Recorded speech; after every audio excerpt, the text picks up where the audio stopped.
Voilà, c'est vous parce qu'on va finir en retard, vous allez encore dire que c'est de ma faute. Monsieur le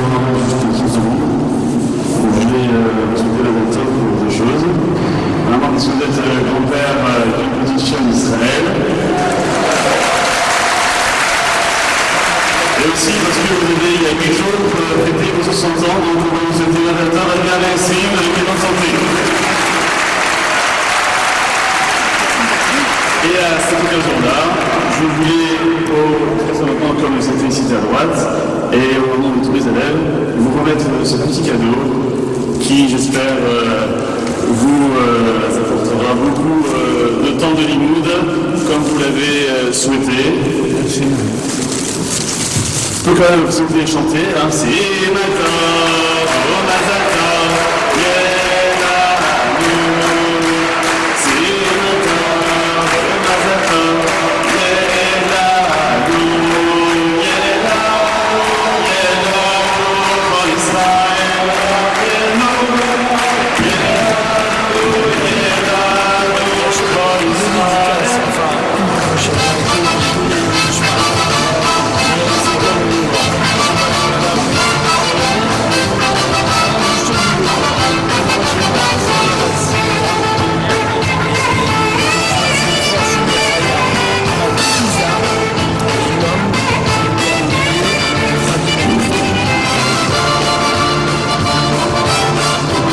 Je voulais très simplement vous dire merci. Je pense que le cadeau c'était inutile, franchement, puisque le cadeau que vous me faites le plus beau, c'est votre fidélité. Et vous le trouvez ici, c'est toujours pour moi un très beau cadeau. Merci. Et je suis embêté juste qu'il vous ait dit mon âge parce qu'il y en a qui croyaient que j'avais 50 ans. Tant pis, on fera avec. Le principal, c'est de le faire longtemps. 120 ans. Non. Pas exagéré. Ça va, c'est bien. Voilà. Vous savez pourquoi on se dit 120 ans? Je vais vous l'expliquer. Parce que c'est l'âge de mon cher Rabbeinu, auquel Moïse est mort. Et on dit dans la Torah que 120 ans, à 120 ans, l'onas, les rovelotash koro, que Moshe Rabbeinu était, sa force n'avait pas faibli, et il était toujours aussi vigoureux. Donc, en fait, quand on se dit à 120 ans, ça veut dire on se souhaite automatiquement la santé jusqu'à 120 ans. Parce que, moi je me souviens, j'étais à l'époque là-bas à Marseille, il y avait un vieux monsieur que j'avais croisé dans la rue de la communauté. Il avait 81 ans. Alors je lui ai souhaité 120 ans. Il m'a dit pourquoi faire? Genre ça se finit comme ça. Alors je lui ai expliqué. Il m'a dit bon, à ces conditions j'accepte. Donc voilà pourquoi madame permettez-moi de refuser 180 et de me contenter de 120. Voilà, 120 hors taxe. Voilà, c'est vraiment en plus.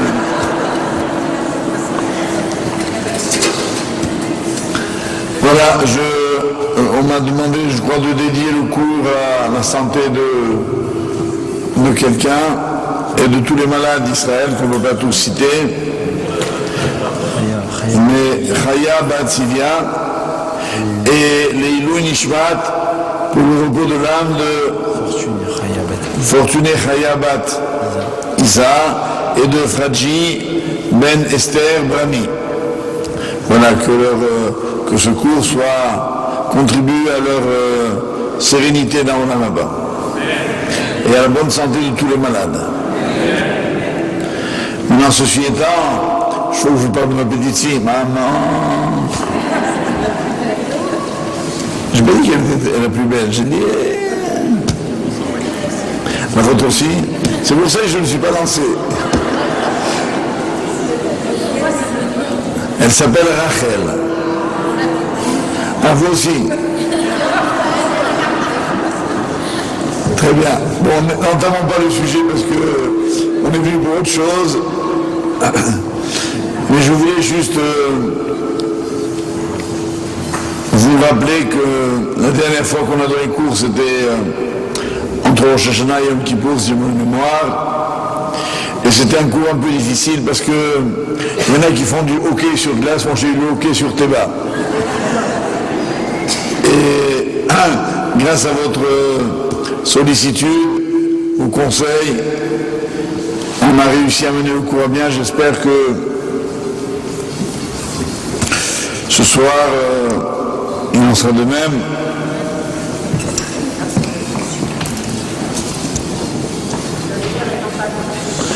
Pardon, la lumière vous gêne. On peut éteindre s'il vous plaît. Ah, ça va. En plus, il est chaude. Tourne un peu. Parce que j'ai peur qu'elle s'en aille, madame. Ça fait un moment qu'elle se retient déjà. C'est bon? Ça va. Moi, il me gêne un peu, tu peux. Non, ça va.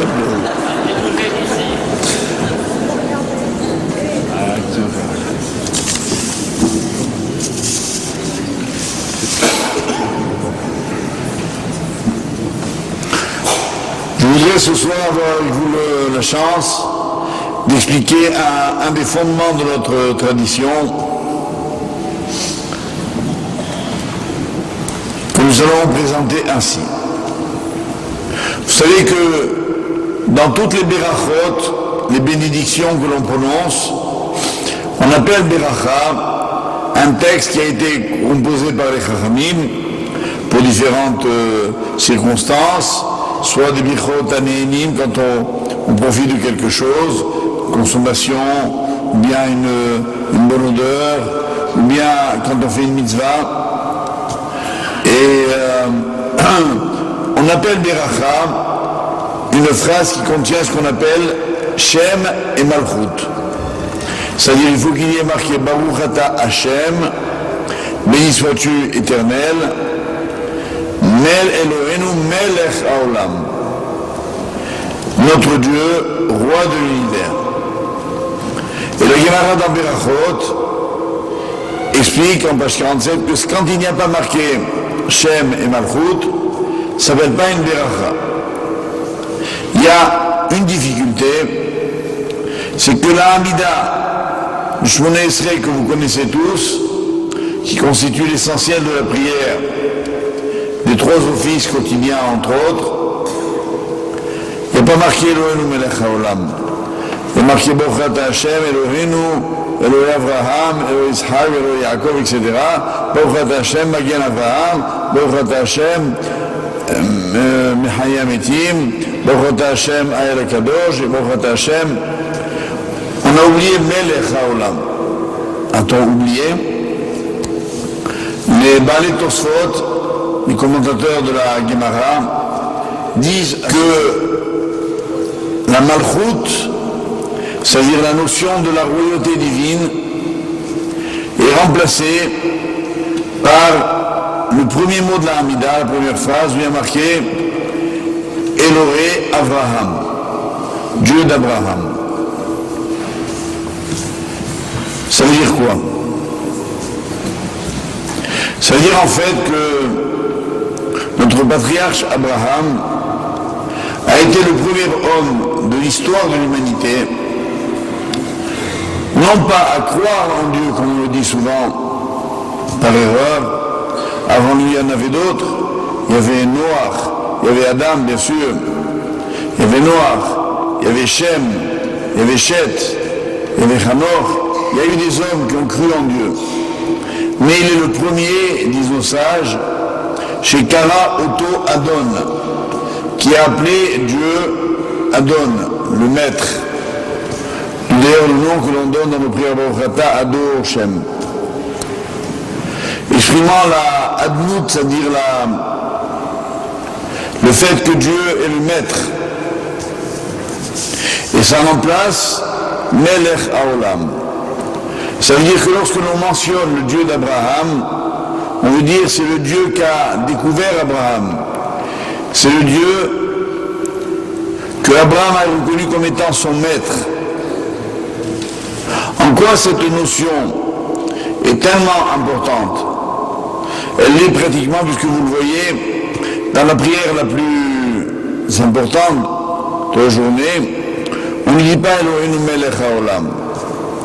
alors qu'on le dit pour toutes les autres occasions.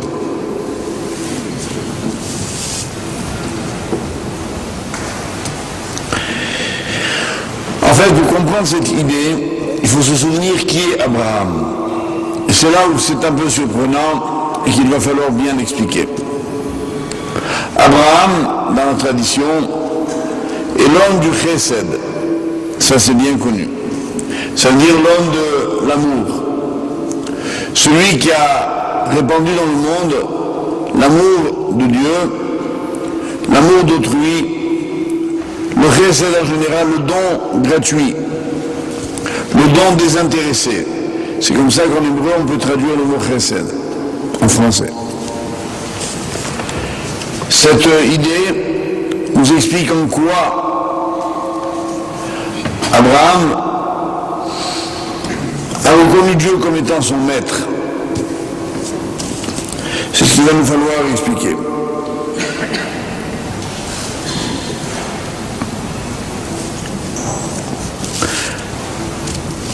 Dans le nom même d'Abraham, vous vous souvenez qu'Abraham a changé de nom et qu'au début il s'appelait Avram.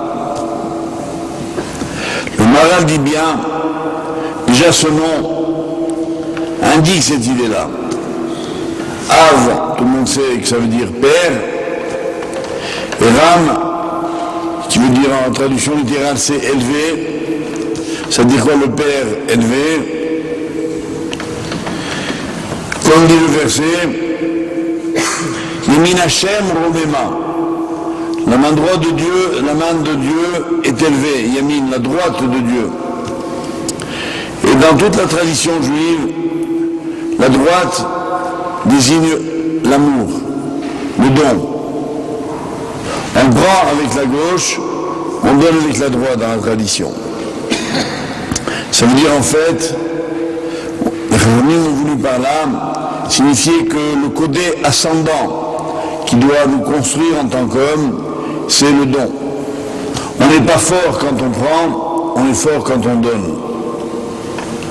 La main droite doit donner, ça ne veut pas dire qu'on donne qu'avec la main droite, mais on rappelle ça à toutes les occasions. Quand on accomplit une mitzvah, on le fait avec la main droite, en rappelant que le chesed doit primer toutes nos autres dimensions quand on accomplit le bien. On fait le kidouche, on prend le verre avec la main droite. On attache les téphilines, on les attache avec la main droite sur la main gauche. On aligne les nérodes du Shabbat avec la main droite, ainsi de suite. Cette dimension d'Abraham, homme du chesed,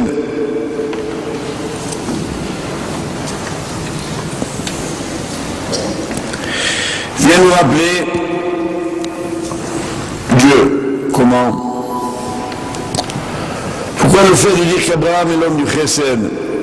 C'est comme si on avait dit que Dieu d'Abraham égale maître du monde. Revenons un instant à la création du monde. Un verset des psaumes, le psaume 89, dit Olam chesed ibane. Le monde sera construit sur l'amour. Le sens d'abord simple de ce verset, c'est de dire que en créant le monde, Hachem nous a donné une grande leçon. Il a fait un cadeau.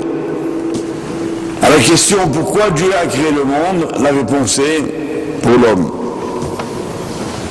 En un mot, il n'a pas créé parce qu'il en avait besoin. Si on prend la tangente philosophique, que je ne prendrai pas, on dira bien sûr que pour Dieu, le monde n'est pas une nécessité au plan philosophique, comme si Dieu avait besoin du monde pour être. Il était avant le monde, il sera après le monde. Alors pourquoi le monde? Pourquoi le cosmos? Pourquoi le Olam? Pour l'homme. Cet acte-là est un acte totalement gratuit, c'est-à-dire un acte désintéressé dans lequel le Créateur, du moins apparemment on va voir, n'attend rien. Ça nous enseigne déjà que dans nos vies à nous tous, il faut apprendre à donner comme cela. Quand on donne, souvent, vous et moi, on fait des petits calculs. On dit bon, je vais être sympa avec lui, comme ça il va être sympa avec moi. Je vais élever mes enfants, comme ça après ils s'occuperont de moi. Je vais donner de la tzedaka, comme ça on va être reconnaissant à mon égard. Je vais aider des gens, comme ça on me dira c'est quelqu'un de bien, etc. Ça ne s'appelle pas du chesed.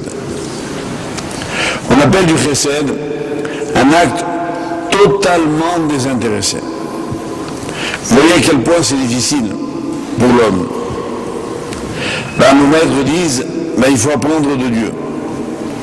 Comme Dieu n'avait pas besoin du monde, il ne faut pas qu'on tire d'intérêt du bien que l'on fait. Alors ça s'appelle du chesed.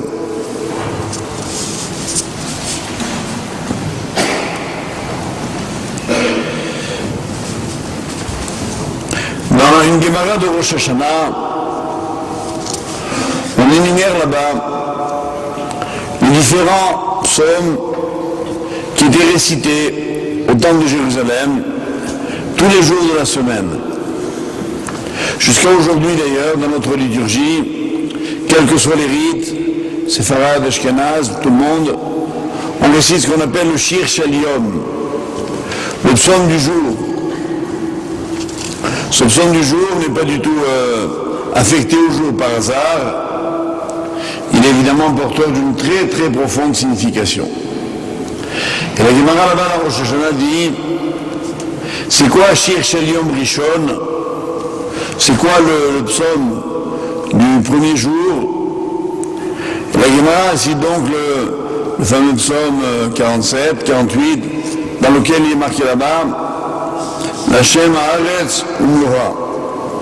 La terre et tout ce qu'elle contient appartiennent à Dieu.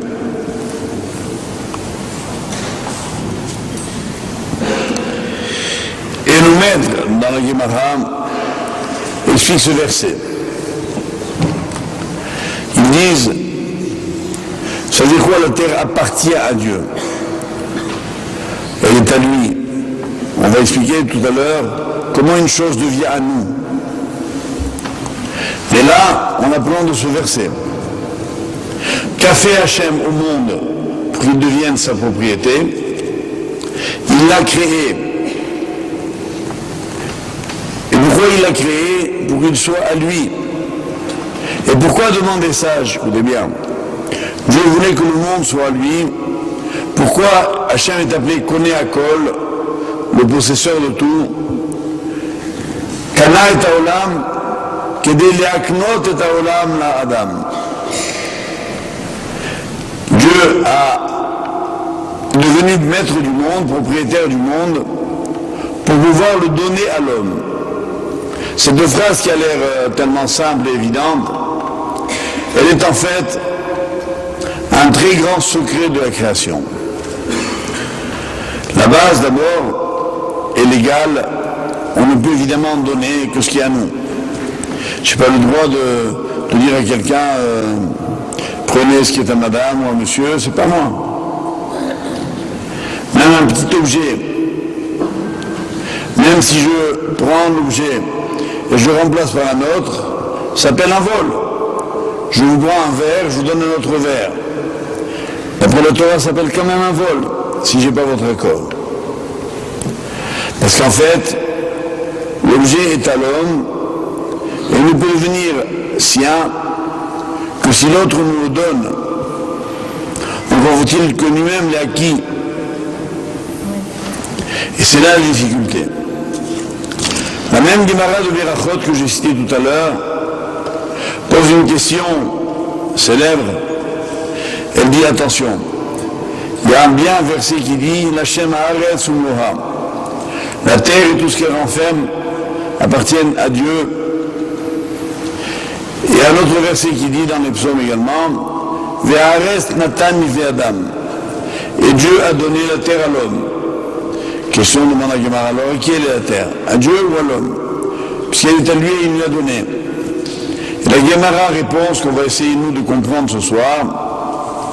Elle dit Kan lifnei bracha Kam leachar bracha.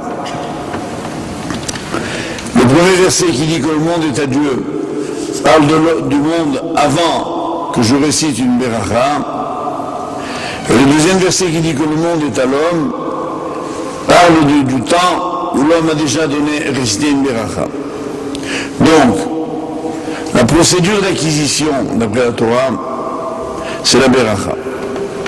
En un mot, je prends un fruit, je dis Baruch Ata Hashem Elokeinu Melech Haolam Boré Peri Haetz, le fruit devient à moi. Bien entendu, à condition par ailleurs de l'avoir acquis suivant les règles éthiques de la Torah au plan social. C'est-à-dire pas que j'ai volé ce fruit dans un étalage, que je l'ai acheté au marché, que je l'ai payé. Je l'ai pris, il n'est pas encore à moi. Le monde ne m'appartient pas quand je l'ai acheté suivant les critères humains, que j'en ai fait ma possession. C'est lorsque j'ai fait une beracha dessus qu'il est à moi. Que veut dire exactement cette idée? C'est ce que nous allons essayer, merci Hachem, de comprendre.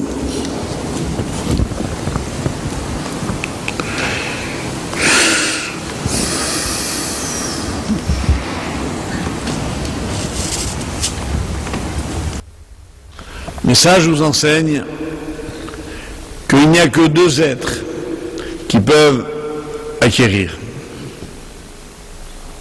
C'est Dieu et l'homme. Dieu et l'homme, personne d'autre. Ça veut dire aucun animal, aucun ange, aucun être, quel qu'il soit, ne peut acquérir un objet à part Dieu et l'homme. Question, alors, comment est-ce qu'on acquiert un objet? C'est quoi, en hébreu, comme je dis, Zécheli? Ça veut dire quoi? Évidemment, nous tous, on comprend généralement que les modalités d'acquisition sont imposées par les règles sociales. On conçoit que une maison est à nous si on a eu un acte notarié, si on a payé le prix de la maison, si on a acheté une voiture, un objet quelconque, un verre, un bijou, ce qu'on veut. Bien sûr, et nos maîtres disent, il ne faut pas déroger à l'ordre social, car autrement les hommes, déjà comme ça c'est la guerre, si en plus on ne respecte pas les lois d'acquisition humaine, le monde est le chaos. Mais le véritable kinyan en hébreu, comment un objet devient ma propriété, c'est autre chose. D'où on apprend de Hachem. Qu'est-ce qu'a fait Hachem quand il a créé le monde? Ben regardons. Au début, on nous raconte, on nous dit Bereshit bara Elokim et hashamayim ve'et haaretz. Au commencement, Dieu a créé les cieux et la terre. Et on me dit tout de suite, ve'haaretz haïta tohu vavu. Et la terre était tohu bohu. Le Ramban, un grand commentateur du Moyen-Âge, nous explique qu'est-ce que veut dire le mot tohu bohu, tohu vavu. Il dit ça veut dire la matière. Donc on peut traduire comme cela, au départ, le monde était une matière informe, une matière désorganisée, anarchique. Et puis Hachem est venu et il a mis de l'ordre, de l'organisation dans cette matière. Et il a créé des sédarim, des ordres. Il a créé le règne biologique, végétal, animal, etc. Et la Torah énumère, dans les jours de la création, comment il a procédé. Mais à la base, il y a une chose. Immédiatement après nous avoir dit que le monde était tohu bohu, la Torah dit Vayomer Elokim yehi or. Et Dieu dit que la lumière soit. Qu'est-ce que ça veut dire la lumière? Nous avions une fois parlé de cela, mais je rappelle juste l'essentiel. On ne parle pas ici du soleil, des galaxies, des étoiles. Parce que ça, ça va être créé plus tard, au 4e jour. Où là-bas la Torah détaille comment Hachem organisait le système solaire et l'ensemble des galaxies. Mais le premier jour, on nous dit déjà que Dieu a créé or. Et Dieu dit que le or soit, que cette lumière soit. Et cette lumière, on n'en reparle plus. Les maîtres disent que Hachem l'a reprise et l'a cachée. Mais qu'est-ce qu'elle nous a ici appris, cette lumière? Bien, cette lumière nous a appris que or, ici, veut dire donner une forme aux choses. Ce qu'on appelle en hébreu tsura. Hachem est appelé le Yotzer, le créateur, parce qu'il donne une forme aux objets. Une notion de forme nécessiterait elle seule tout un cours. Disons simplement, ici, c'est ce qu'on appellera, nous, dans notre terminologie, une empreinte, une marque, comme quelqu'un qui signe un tableau, comme quelqu'un qui écrit son nom sur un objet. Ça s'appelle en hébreu tsura. La tsura, Hachem l'a donnée au monde, et alors le monde est devenu à lui.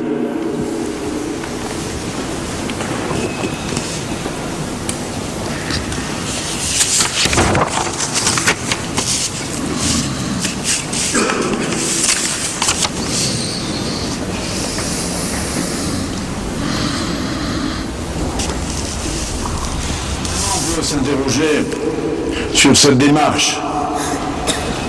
Pourquoi est-ce que vraiment Hachem avait besoin, entre guillemets, d'acquérir le monde? Est-ce qu'il y avait une contestation? Est-ce qu'il y avait d'autres créatures qui contestaient la propriété de Dieu? Non. Les maîtres disent, tout simplement pour nous apprendre à nous, le fondement du monde. Je veux dire à vous, mes enfants, dit Dieu, que ce monde-là que j'ai créé, je lui ai mis mon empreinte. Vous savez pourquoi? Pour vous le donner. Comme ça, je légitime ma propriété. Dès lors que je l'ai légitimée, j'ai le droit de donner à qui je veux. Et c'est à vous, les hommes, que je veux le donner. Voilà le discours, entre guillemets, que tient le Dieu créateur dans la Torah. Si on approfondit encore un tout petit peu cette notion,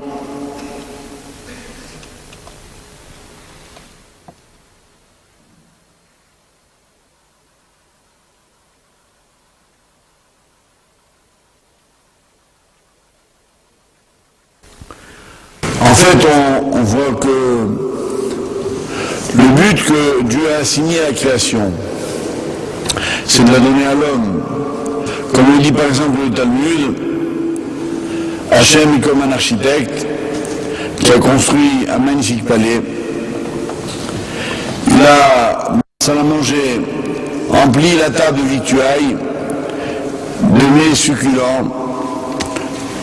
Il y a mis des serviteurs. Puis il a appelé l'homme, il lui dit viens, c'est pour toi. Nous avons été créés le vendredi après-midi, d'après la Torah, juste avant le Shabbat, avant que Dieu ne cesse la création. Pourquoi? Les maîtres disent, dans le Gemara, pour que l'on trouve tout prêt. Il est venu s'installer à table. Évidemment, vous comprenez très vite, donc vous n'avez pas besoin de le comprendre et qu'à le voir. Quel est le danger que court l'homme? Évidemment, Akadosh Baruch Hu, en faisant cela, qu'est-ce qu'il a fait? Il s'est retiré sur la pointe des pieds, en arrière.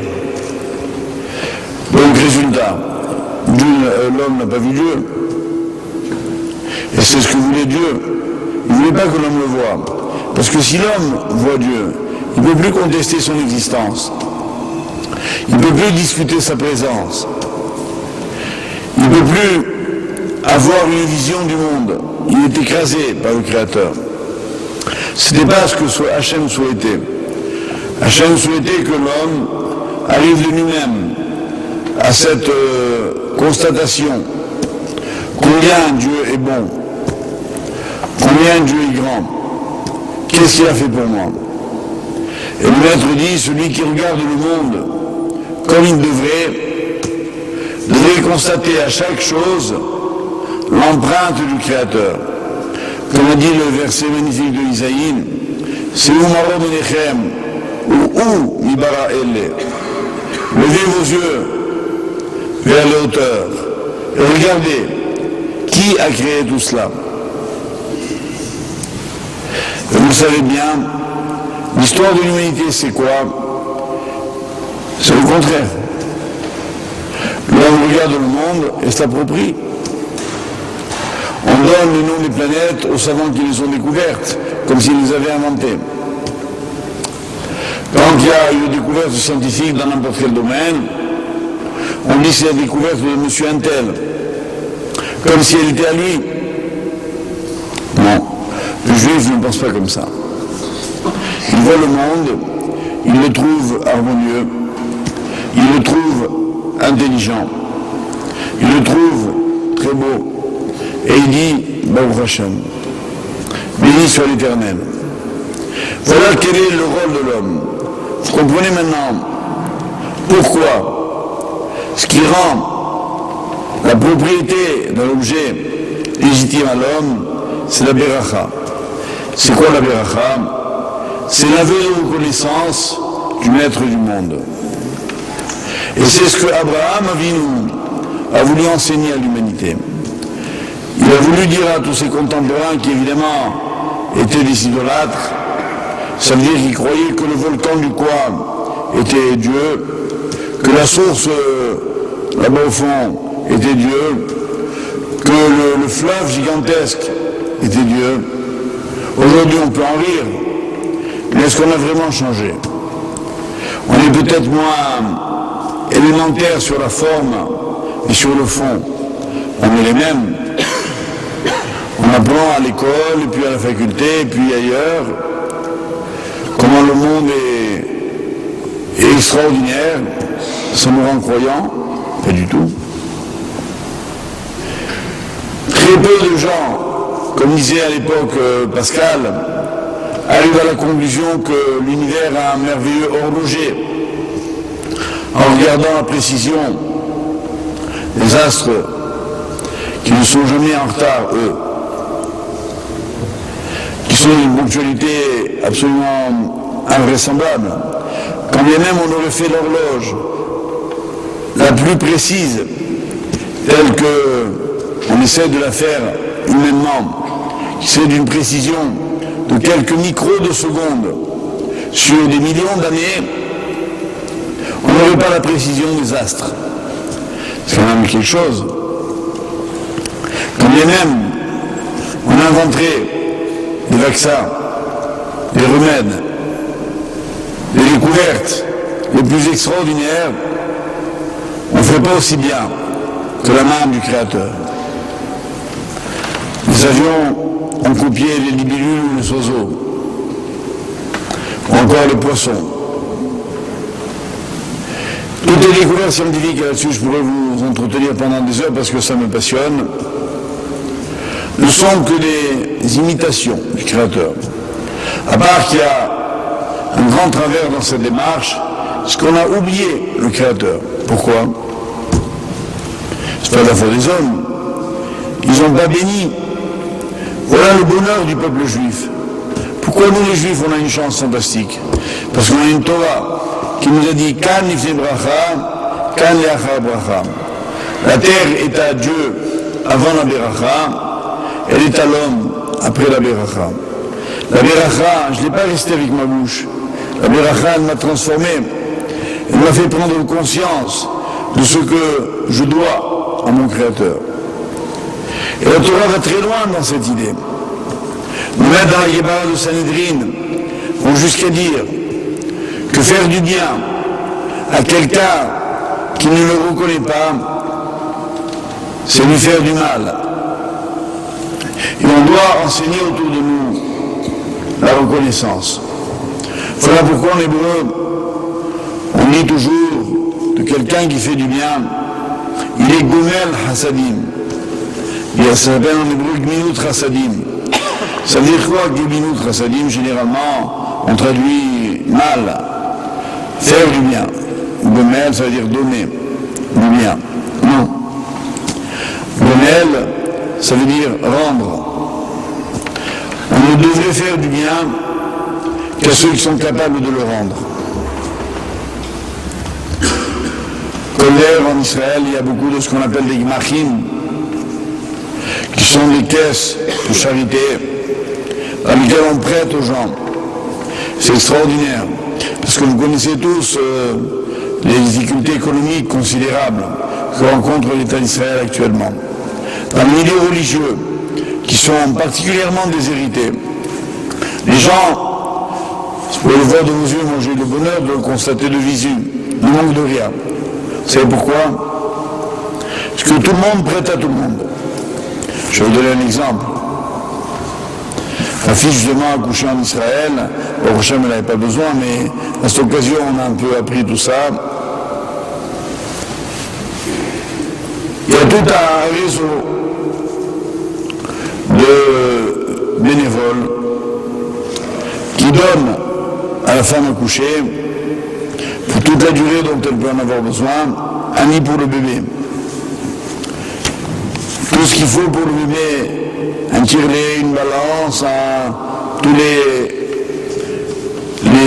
les choses dont elle peut avoir pour le soin du bébé ou pour elle-même. Il y a même un fonds qui offre aux femmes accouchées qui ont en Israël une vie pas toujours facile, puisque vous savez que là-bas, on a le droit de rester à l'hôpital que 48 heures. Ma fille a accouché un lundi matin à 10h32, authentique, mercredi matin, à 10h30, on lui a dit, madame, il faut lâcher la chambre. Et à 11h, il y avait déjà quelqu'un dans le lit. Authentique. Et là-bas, il n'y a pas de piston, ils sont tous pistolés. Et donc, comment elles font pour récupérer? Elles sont, grâce à Dieu, dans les milieux religieux, d'autres petits qui attendent à la maison. Ben, ils ont une idée géniale de payer à la femme accouchée une semaine de vacances dans un endroit, un hôtel où elle va manger cachère tranquille, où elle va s'occuper de son bébé, tout frais payé. Pas beau ça? Ça s'appelle Gemilut Chassadim. Et ainsi de suite. Vous recevez du monde, vous n'avez pas où les loger, on vous propose des chambres gratuites. Vous voulez garder chez vous, on vous propose des matelas. Vous faites une réception, on vous propose de la vaisselle, et ainsi de suite. Et comme ça, les gens s'en sortent. Ça s'appelle en hébreu des gmachim, c'est-à-dire les caisses de charité. Ça vient du mot gomel chesed. Et en fait, gemilut chesed, ça veut dire être capable de rendre le bien qu'on nous a fait. Vous savez que lorsqu'on a été soi-même l'objet d'une manifestation divine dont on s'est aperçu, parce qu'il y en a qu'on ne voit pas, l'homme toute la journée est cajolé par Dieu mais il ne le voit pas. Comme je vous avais une fois expliqué, il y a un très beau verset dans le psaume 136 qui dit « Ose niflaot gedolot levado » que Dieu fait de grands miracles tout seul. Le Talmud demande pourquoi il a besoin qu'on l'aide. Pourquoi marquer Dieu fait des miracles tout seul? Non pas qu'il avait besoin qu'on l'aide, mais le Talmud explique, tout seul ça veut dire que l'homme ne le sait pas. Et le Gemara donne un exemple. Elle dit c'est quelqu'un qui dort, et puis il y a un serpent, venimeux, il s'approche de sa tête. Il va le piquer, malheureusement ça peut être fatal. À ce moment-là, cet homme va bouger, le serpent va prendre peur et s'en aller. Le lendemain matin, l'homme se réveille, il ne sait rien du tout. Il ne sait pas le miracle dont il a été l'objet. Ainsi, vous et moi tous les jours, il y a énormément de bienfaits qu'on ne voit pas. On n'imagine pas. Des fois on roule, et on voit Érif fermé, prendre déviation aux portes de mince, on va perdre un quart d'heure, on ne sait pas pourquoi. Donc pour venir ici ce soir, je ne vous dis pas, la porte maillot était bloquée, on est passé par ailleurs, on aurait pu se dire mince. Ah non, on ne sait pas. Alors voilà comment on se conduit, parce qu'on sait que Hachem n'attend qu'une chose, c'est de nous faire du bien, du bien, du bien, du bien, du bien. Mais Si par bonheur, une fois, on s'en aperçoit, qu'est-ce qu'il faut faire? Une beracha qui s'appelle Agumel, dans lequel on dit Agumel Havim Tovot Shegemala Nikol Tov. Je remercie Dieu qui dispense des bienfaits sans cesse et qui à moi m'a comblé de bienfaits. C'est une obligation de rester cette beracha après un voyage, après un accouchement, après une maladie, quand quelqu'un est libéré de prison, s'il a été malheureusement emprisonné, et d'autres circonstances encore. Pour vous dire quoi, mes chers amis? Que toute la création du monde, c'est là-dessus qu'elle est basée.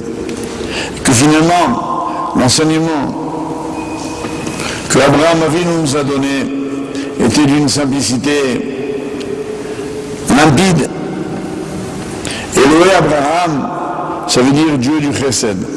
C'est quoi le Dieu du Chesed? Ça veut dire que je reconnais que le monde a été créé par Dieu, par amour. Et pourquoi? Parce qu'il a voulu me le donner. Puisqu'il a voulu me le donner, c'est qu'il en est le maître. Donc je n'ai pas besoin de dire Eloheinu melech haolam. Je le dis en disant Elohé Abraham, j'ai dit Eloheinu melech haolam. Voilà, mes chers amis, ce que notre tradition rapporte sur le personnage fantastique d'Abraham qui a donné au monde, non pas la découverte de Dieu, comme on appelle ici et là le père du monothéisme, c'est très bien, mais ça ne suffit pas. Non. Abraham nous a appris à reconnaître que Dieu est le maître du monde, c'est-à-dire à apprendre partout à le remercier. Si véritablement nous décidions, dès le matin en nous réveillant, de constater tous les bienfaits dont on a été l'objet, les maîtres disent Ivlu siftotenu minubardai. Nos lèvres s'useront à force de dire merci. C'est très beau comme expression.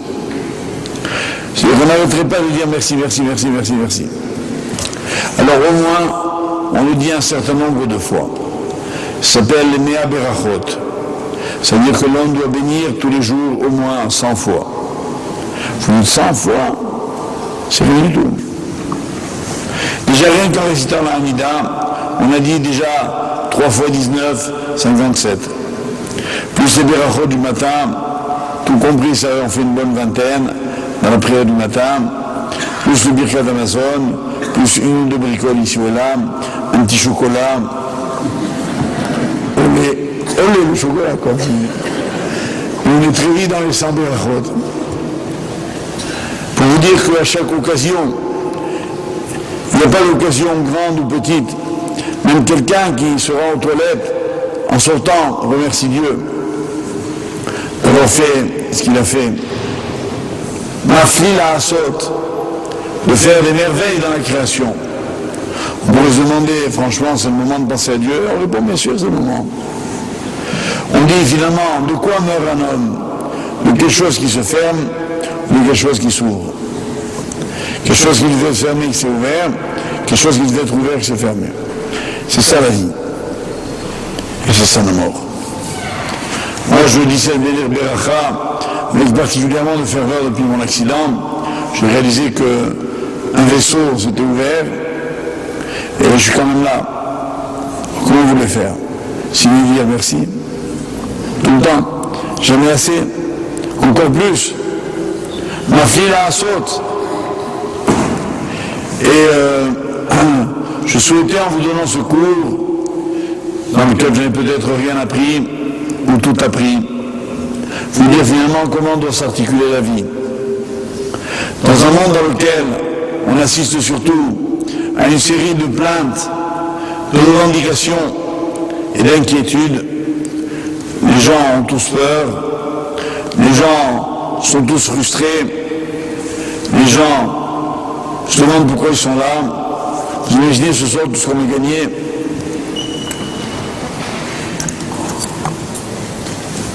En si peu de temps.